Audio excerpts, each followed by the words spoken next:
오늘은 창세기 창조 이야기로 설교를 좀 시작해 볼까 하는데요.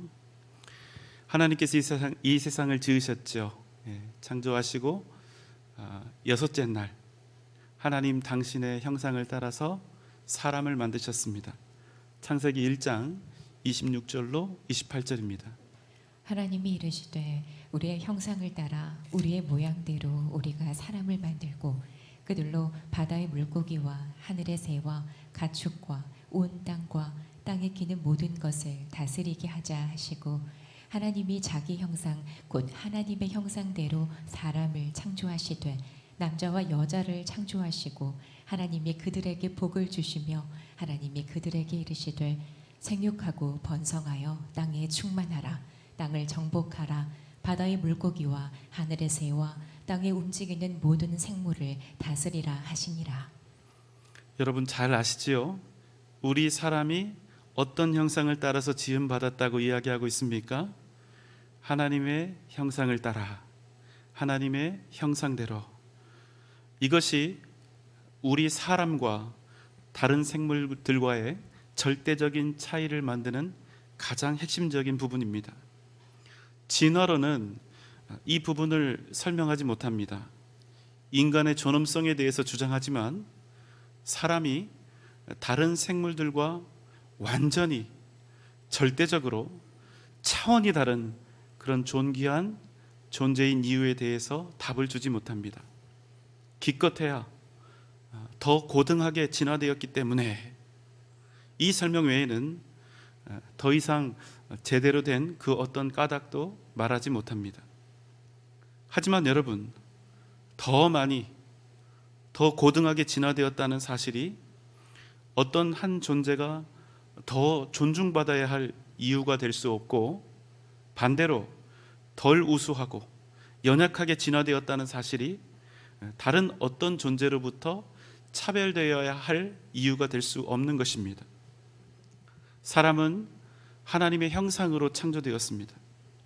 그리고 생육하고 번성하여 땅에 충만하며 땅을 정복하도록 자신을 지으신 하나님으로부터 사명 또 명령을 받았습니다. 그리고 이 일을 잘 감당할 수 있도록 하나님께서는 바다의 물고기, 공중에 나는 새, 땅 위에 거하는 모든 생물들, 그리고 식물들을 다스리고 또 취할 수 있는 그런 권능을 아담에게 주신 것입니다. 그런데 여러분, 이것이 무엇을 의미하느냐 하는 것을 생각해 볼 필요가 있습니다. 이 땅에 있는 모든 생물과 식물들을 다스리도록 하셨다는 그 사실은 하나님께서 아담과 하와에게 이 세상을 다스리고 또 운영하는, 통치하는 모든 일에 있어서 전권을 주셨다는 것을 의미하는 것입니다. 어떤 전권입니까? 최초의 사람 아담과 하와는 이 세상에서 자기가 원하는 모든 것을 다 자신들의 뜻대로 할 수 있었다는 것입니다. 지구상에 있는 모든 것들에 대한 완벽한 통치권을 가지고 있었다는 것이지요. 단순히 여러분, 우리가 그동안 가지고 있었던 기본적인 생각들 있죠.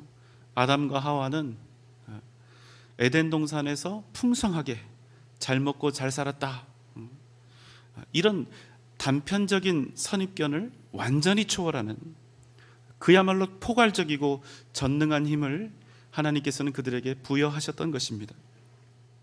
그런데 여러분, 하나님께서 그들에게 한 가지 명령을 하셨죠. 창세기 2장 16절 17절입니다. 여호와 하나님이 그 사람에게 명하여 이르시되 동산 각종 나무의 열매는 내가 임의로 먹되 선악을 알게 하는 나무의 열매는 먹지 말라. 내가 먹는 날에는 반드시 죽으리라 하시니라. 무슨 말씀입니까? 동산에 있는 모든 나무는 내가 마음껏 먹을 수 있지만 선악을 알게 하는 그 나무의 열매는 절대로 먹지 말라. 내가 만약에 그것을 먹는 그 날에는 반드시 죽으리라. 하나님께서는 통치자 아담에게 유일하면서도 엄중한 명령을 내리셨습니다.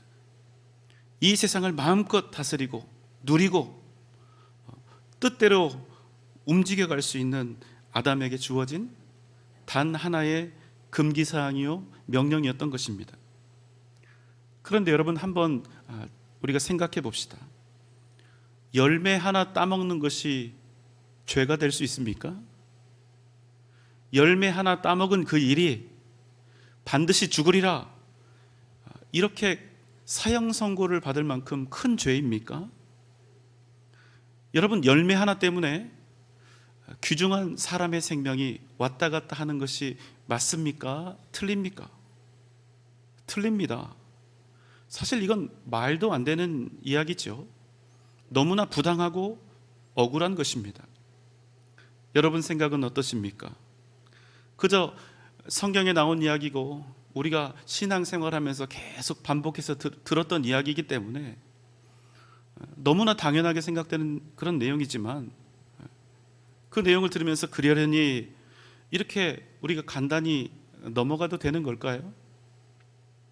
선악과라고 하는 열매, 그 열매를 따먹는 것 자체는 여러분 죄가 되지 않습니다. 열매 하나 따먹은 것이 어떻게 죄가 될 수 있습니까? 요즘 복숭아가 철인데 굉장히 맛나지요. 복숭아 하나 따먹은 것이 죄가 됩니까? 그게 죽을 일입니까? 아니지요. 그러나 여러분 잘 들어보십시오. 하나님께서 지금 이 순간 복숭아를 먹지 말라 이렇게 우리에게 명령하시면 지금부터 복숭아를 먹는 일은 죄가 되는 것입니다. 역시 말이 안 되죠. 완전히 억지 같은 명령이지요. 맞습니다. 저도 그렇게 생각합니다. 말도 안 되는 억지 같은 명령입니다. 그러나 여러분, 하나님이 금하셨다면, 하지 말라 하셨다면 그 순간 복숭아를 따먹는 일은 죄가 된다는 것입니다. 왜요? 그것을 명령하신 그분은 이 세상을 창조하신 주권자시며 이 세상의 모든 만물의 실질적인 주인이신 하나님이시기 때문입니다. 여기서 정확히 두 개의 다른 마음이 서로 부딪히고 갈등하게 됩니다. 하나님을 온전히 자신의 하나님으로 여기는 마음과 나의 이성과 논리를 하나님보다 앞세우는 우선하는 그런 마음입니다. 하나님이 정말로 나의 진정한 하나님이시라면 그 사람에게는 앞으로 복숭아를 먹지 않아야 할 명확하고도 분명한 이유가 생긴 것입니다.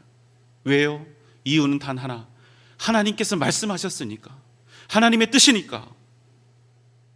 그러나 여러분, 하나님의 말씀이나 하나님의 뜻보다 나의 이성과 논리가 우선되는 사람이라면 복숭아는 여전히 나의 달콤한 먹거리가 되는 것입니다. 우리는 하나님의 말씀에 따라 살아야 합니다. 왜 그렇습니까? 우리는 그분의 백성이기 때문입니다. 선악과 열매를 먹는 것은 사람에게 아무런 해도 되지 않습니다. 맛도 좋았다고 하지요. 보기에도 아주 탐스러운 과일이었습니다. 그럼에도 아담과 하와는 절대로 선악과를 따먹어서는 안 되었습니다. 왜 그렇습니까? 그 모든 만물의 주권자이신 하나님께서 선악과를 먹지 말라 명령하셨기 때문입니다. 그것이 여러분 유일한 이유입니다. 그렇기에 선악과 사건은 단순히 아담과 하와가 어떤 열매 하나를 먹었는가, 먹지 않았는가 이런 간단한 문제가 아닙니다. 그들이 선악과를 따먹은 그 일은 단지 열매 하나를 먹은 그런 사건이 아니라 이 세상의 창조주시며 모든 것의 주인이신, 심지어는 아담과 하와 자신들의 주인이신 하나님, 그 하나님을 더 이상 내 하나님으로 섬기지 못하겠다. 그러므로 더 이상 하나님의 말씀이라고 해서 내가 다 순종하지는 않겠다.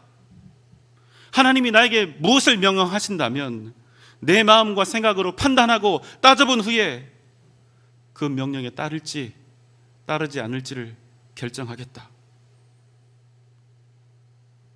선악과를 따먹은 그 사건은 이런 반역 선언이었던 것입니다. 여러분 어떻습니까? 제가 드린 이 말씀에 100% 아멘으로 수긍이 되십니까? 어쩌면 머리로는 이해할 수 있어도 마치 내 소중한 자유의지가 침해받는 것 같아서 우리의 가슴은 여전히 억울하고 하나님 맘대로야, 이런 싫어하는 마음이 들 수도 있겠다 하는 생각이 듭니다.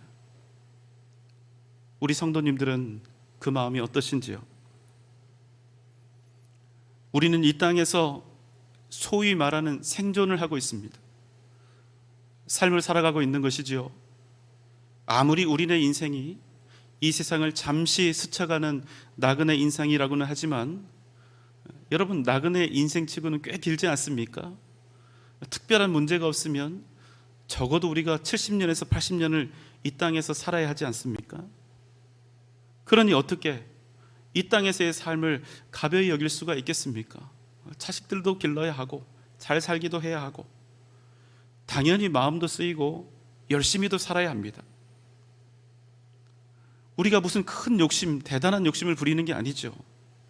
뭐 재벌이 되겠다던가 무슨 대단한 고위직에 올라서 세상을 호령하겠다거나 악한 방법이라도 다 써서 나보다 약한 사람이라도 받고 일어나 어떤 힘이나 물질이라도 내가 다 탐하고 얻겠다, 이런 것 아니죠.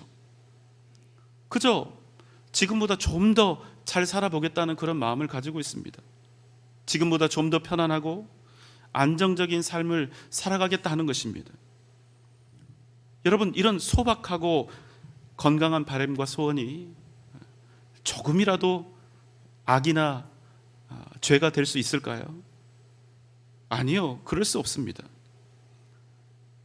그러나 여러분, 만약 극히 자연스럽고 당연한 것처럼 보이는 이 마음과 생각이라 할지라도 그 마음의 중심이 하나님께 있지 아니하면 그것은 마치 선악과를 따서 입에 물고 있는 것과 같다는 사실입니다. 여러분, 세상 기준으로 볼 때 아무런 잘못이 없습니다.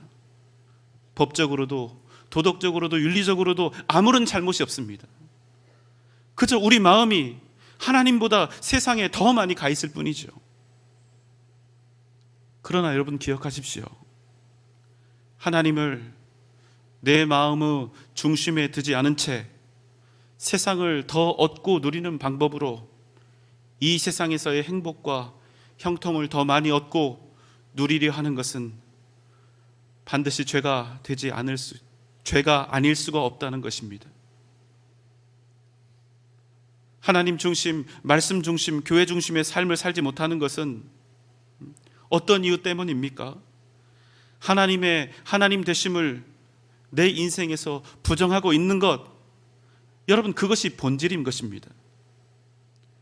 오직 하나님으로 살고 하나님으로 복된 인생이 되기보다는 여전히 세상을 사랑하고 여전히 세상을 의지하고 여전히 세상에 미련을 두고 세상을 내 생존의 방법과 복의 근원으로 삼으려 하는 것입니다. 선악과를 따먹은 것이 죄가 된 이유는 그저 열매 하나 따먹은 그 일 때문이 아니라 아담, 그가 더 이상 자신의 인생에서 하나님을 자신의 하나님으로 온전히 삼지 않기로 작정했던 것 때문이었다는 사실을 우리는 항상 염두에 두어야 하는 것입니다. 여러분, 항상 마음에 새기시기 바랍니다. 유일한 복의 근원은 오직 하나님뿐이십니다. 그래서 하나님의 백성은 세상으로 말미암아 사는 이들이 아니라 오직 살아계신 하나님을 바라고 구하며 예수 그 이름만으로 살아가야 하는 것입니다. 이 시간 우리가 함께 나눌 말씀은 하나님의 백성으로서의 명확한 신분을 이미 가지고 있으면서도 세상과 하나님 사이에서 갈등하는 하나님의 자녀들에게 주시는 말씀입니다. 오늘 우리가 만나는 이사야 10장에서 등장하는 한 나라가 있는데요, 바로 아수르라고 하는 제국입니다. 물론 아수르는 하나님을 알지 못하는 이방 민족이요 우상 숭배하는 민족입니다. 아수르는 강력한 철기 무기로 무장한 아주 호전적인 민족이었습니다. 잔인한 침략 전쟁으로 수많은 나라를 정복하고 주변의 나라를 두려움에 떨게 했던 악하고 흉포한 나라였습니다. 이제 이사야 10장에서 이런 아수르에 대해서 뭐라고 말씀을 하는지 함께 살펴보도록 하겠습니다. 이사야 10장 5절 6절입니다. 아수르 사람은 화 있을진저 그는 내 진노의 막대기요 그 손의 몽둥이는 내 분노라. 내가 그를 보내어 경건하지 아니한 나라를 치게 하며 내가 그에게 명령하여 나를 노하게 한 백성을 쳐서 탈취하며 노략하게 하며 또 그들을 길거리 진흙같이 짓밟게 하려 하거니와. 여러분 뭐라고 말씀합니까? 하나님이 말씀을 하시는데 아수르는 내 진노의 막대기요 그 손의 몽둥이는 내 분노라. 여러분 놀랍지 않습니까? 하나님께서 아수르라고 하는 악한 민족을 들어서 당신의 도구로 사용하신다는 것입니다. 어떻게 해요? 경건하지 않은 나라. 그 대표적인 나라가 어디였을까요? 놀랍게도 북이스라엘이었습니다. 그들은 하나님께 택함받은 민족임에도 불구하고 하나님을 버리고 우상숭배하며 패역의 길을 걸었습니다. 이에 하나님께서는 악한 민족 아수르를 통하여 그들을 치게 하시고 노략하게 하심으로 길거리에 있는 진흙처럼 짓밟히게 하셨다는 것입니다. 선민인 북이스라엘을 심판하고 벌하시는데 악한 이방 민족인 아수르를 사용하셨다는 것입니다. 여러분 참 이해하기 힘든 부분이 아닙니까? 당신의 백성을 이스라엘을 심판하시는데 더 선하고 의로운 민족을 사용하신 것이 아니라 당시에 가장 악했던 아수르를 사용했다는 것입니다. 정말로 참담하고 비극적인 일이지요. 택함받은 하나님의 백성들이 악한 이들에게, 이방 민족들에게 심판을 받은 것입니다. 이보다 더 부끄럽고 수치스러운 일이 어디에 있을까요? 그럼 여러분, 북이스라엘은 이렇다 치고 남유다는 어떠했을까요? 남유다는 북이스라엘보다는 조금 더 은혜를 입은 것 같습니다. BC 722년 북이스라엘이 아수르에 의해서 멸망당한 뒤에도 BC 586년까지 무려 136년이나 더 하나님께 돌아올 기회를 남유다는 얻었습니다. 이사야 선지자는 남유다, 이스라엘 백성들을 향해 외치고 있습니다. 그저 시계추처럼 왔다 갔다 하는 형식적인 신앙생활을 청산하고 말로만이 아니라 진정 선한 믿음의 사람들이 되어 온갖 더러운 것들과 음란한 우상들로부터 완전히 돌아서라, 이렇게 외친 것입니다. 하지만 남유다 왕국의 실상은 어떠했을까요? 남유다에는 총 20명의 왕이 있었는데 다윗의 길로 행했다, 이렇게 칭찬을 받았던 왕은 고작 4명뿐이었습니다. 아사, 여호사밧, 히스기야, 요시야, 이 4명에 불과했습니다. 나머지 왕들은 하나님을 섬기지 않았습니다. 우상숭배했습니다. 우상숭배하며 온 나라와 민족들을 죽음의 길로 인도해 갔습니다. 그 중에서 특별히 아하스라고 하는 왕이 있었는데 그는 흰놈의 골짜기라고 하는 곳에서 자기 아들을 불에 태워서 이방 신에게 제사했습니다. 여러분, 구약의 역사는 어떤 역사입니까? 순종과 불순종에 따라서 철저히 복과 저주가 뒤따라오는 역사가 아닙니까? 그럼 여러분, 남유다의 역사도 불보듯 뻔한 것이지요. 남유다 역시 아람, 동포인 북이스라엘, 에돔, 블레셋, 애굽, 아수르, 이런 이방 민족들로부터 그야말로 끊임없이 침략을 당하는 것입니다. 이 침략과 전쟁 통해 셀 수도 없이 수많은 백성들이 죽임을 당했고 포로로 잡혀갔으며 달 수도 없는 수많은 그 재물들을 빼앗게 돼 여호와의 성전 안에 있는 제사 기구들, 심지어는 성전의 문과 기둥에 입혀졌던 그 금까지도 전부 벗겨내서 이방 민족들에게 바쳐야 했습니다. 여러분, 하나님께 택함받은 이 이스라엘 백성들이 이토록 고난을 당해야 했던 이유는 무엇입니까? 우리는 이미 다 알고 있죠. 무엇입니까? 하나님과의 관계가 무너졌기 때문입니다. 하나님을 떠나서 그들이 우상 숭배했기 때문입니다. 하나님 중심이 아니라 세상 중심으로 살았기 때문입니다. 우리가 모두 잘 알고 있는 내용이 아닙니까? 그런데 여러분, 더 놀라운 사실이 있습니다. 우리가 이 사실을 잘 알고 있음에도 불구하고 우리 삶을 세상에서 하나님께로 되돌리지 않고 있다는 것입니다. 이사야 2장 22절의 말씀입니다. 너희는 인생을 의지하지 말라. 그의 호흡은 코에 있나니 새 말 가치가 어디 있느냐. 하나님께서는 500년 가까운 시간 동안 선지자들을 끊임없이 당신의 백성들에게 보내셨습니다. 그리고 그들을 향해 외치게 하셨습니다. 인생을 의지하지 말라. 사람 의지하지 말고 재물 의지하지 말고 오직 하나님을 의지하라. 그러나 그들이 어떻게 했을까요? 그들은 하나님만을 의지하며 살아야 하는 하나님의 백성들이었지만 오히려 이방의 왕들을 의지한 것입니다. 당시 가장 대표적인 큰 나라가 아수르와 애굽이었습니다. 그런데 이스라엘이 어떻게 했습니까? 이스라엘은 하나님을 의지하기보다는 그들을 믿고 의지하는 편이 자신들이 살아남는데 훨씬 더 도움이 된다고 생각한 것입니다. 이방의 왕들을 의지한 것이지요.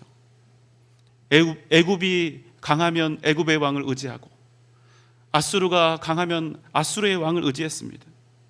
자신들의 인생에 조금이라도 도움이 되고 자신들에게 조금이라도 안전을 줄 수 있다고 여겨지면 그들은 무엇이든 닥친 대로 다 섬겼습니다. 무엇이든 다 의지했습니다.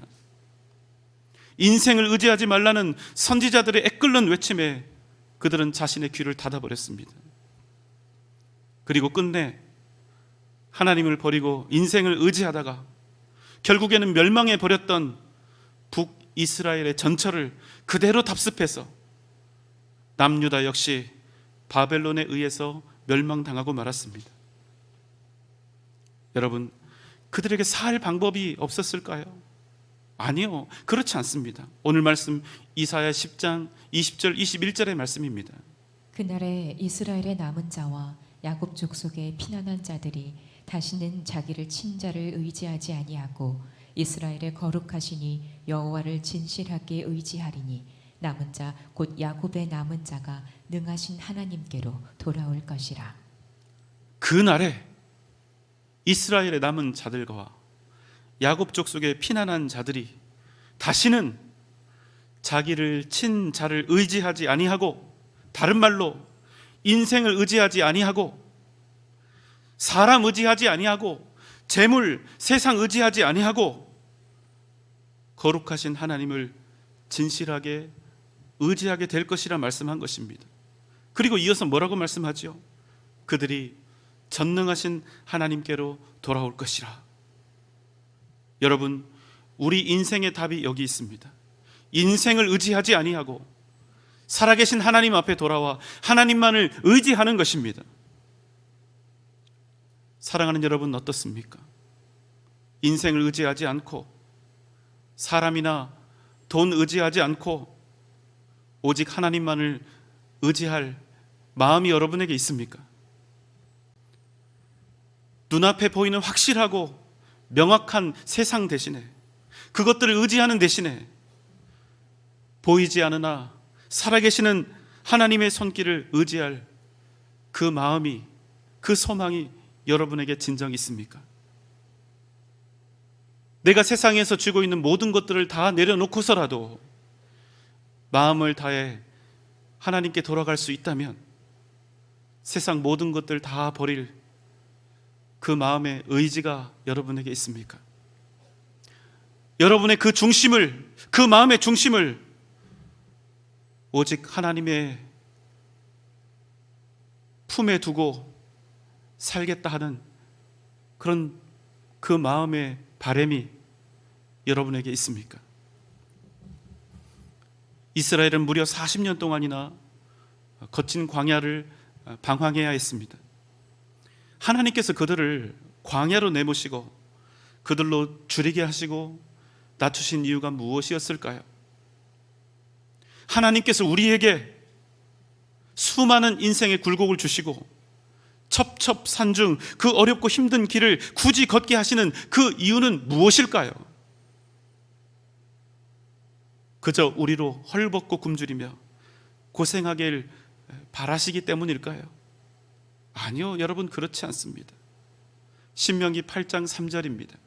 너를 낮추시며 너를 줄이게 하시며 또 너도 알지 못하며 내 조상들도 알지 못하던 만나를 내게 먹이신 것은 사람이 떡으로만 사는 것이 아니요 여호와의 입에서 나오는 모든 말씀으로 사는 줄을 내가 알게 하려 하심이니라. 사랑하는 여러분, 하나님께서 때때로 우리로 하여금 거친 광야의 길을 걷게 하시는 그 이유는 무엇입니까? 하나님의 백성은 떡으로 사는 것이 아니라, 하나님의 백성은 이 세상으로 사는 것이 아니라 오직 하나님의 말씀으로 살아야 하는 것을 우리의 심령에 똑똑하게 새기시려는 것입니다. 그래서 우리가 진실로 세상 앞이 아니라 오직 하나님 앞에서 믿음으로 살기를 바라시는 것입니다. 여러분, 우리가 하나님께 돌아가야 하는 진짜 이유는 무엇입니까? 그저 이 땅에서 사는 동안 더 많은 복을 받기 위함입니까? 아니면 인생에 찾아온 위기에서 벗어나기 위함입니까? 아니요, 그런 것이 아닙니다. 탕자는 아버지에게 자기 몫의 유산을 강탈하듯 받아서 아버지의 시선이 닿지 않는 먼 나라로 가버렸습니다. 나름 진정한 행복을 찾아 떠난 것이지요. 이제는 더 이상 아버지의 말씀에 따르지 않아도 되었습니다. 이제는 무엇이든 마음대로 할 수가 있었습니다. 그를 이토록 자신만만하게 한 것이 무엇이었을까요? 아버지에게서 받은 재물이었습니다. 그의 인생에 의지할 것이 든든했기 때문이죠. 하지만 결국 그의 인생이 어떻게 됩니까?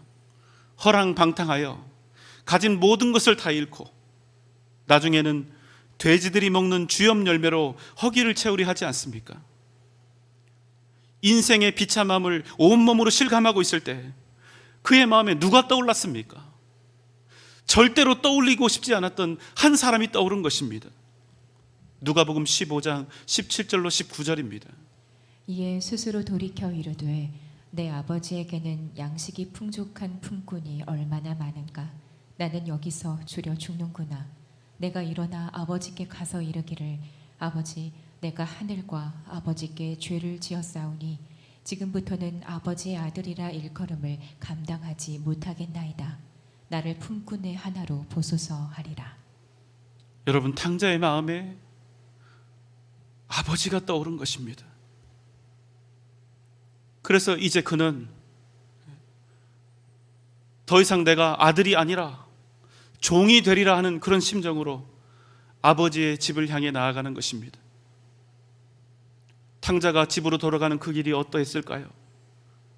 그 길은 세상 제일 부끄러운 귀향이었고 무일푼의 귀향이었고 먹고 살기 위한 마지막 방법이었으나 아버지께 돌아가는 그 길은 그저 집으로 돌아가는 걸음이 아니라 진정한 생명의 길이 되었다는 사실입니다. 여러분, 탕자가 그의 인생에서 가장 잘한 일은 무엇입니까? 자신을 돌이켜 온전히 아버지께로 돌아간 일이었습니다. 왜 그렇습니까? 아버지는 그의 인생을 복되게 하는 유일한 원천이요, 아버지의 품으로 돌아가는 그 길은 그 자체로 승리였고 영광이었기 때문입니다.